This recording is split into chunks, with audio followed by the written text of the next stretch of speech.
Another day, another basketball stories na naman ang pagkukwentuhan natin.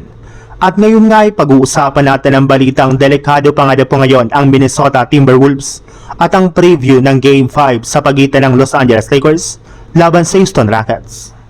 May tsansa na nga po sana na ma-close out ng Minnesota Timberwolves ang kanilang serye laban sa Denver Nuggets sa kanilang Game 5.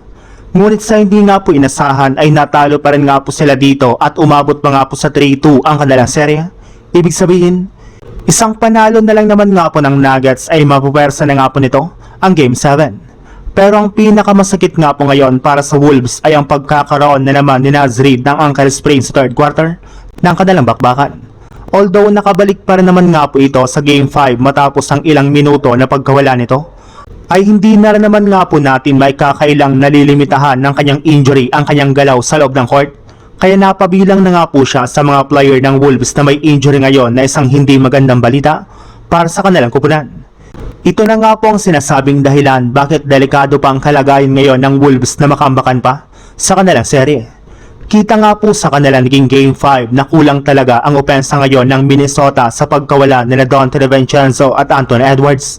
Kaya posible nga po na maipanalo ng Nuggets ang Game 6 at mapersa pa nga po nila ang kanilang Game 7. Sa ibang balita naman, pagkatapos nga po na matalo ang Lakers sa kanilang Game 4 noong nakarang araw laban sa Houston Rockets, ay nagkaroon nga po ang kanilang team ng 2 araw na pahinga bago sila sumabak muli sa kanilang Game 5 na gaganapin naman sa lugar ng Los Angeles.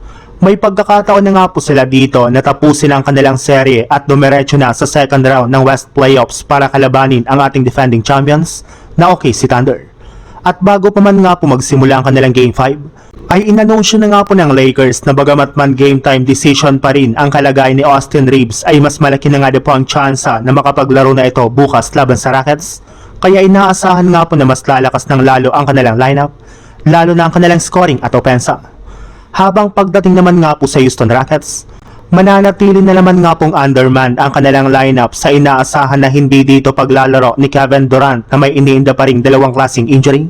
Kaya pagkakataon na nga po talaga ng Lakers na siguraduhin ang panalo sa kanilang Game 5. Hindi na nga po magre-relax ang kanilang team simula umpisa ng kanilang laro at ibubuhos na nga po ng kanilang mga players ang lahat ng kanilang pwersa para lamang manalo.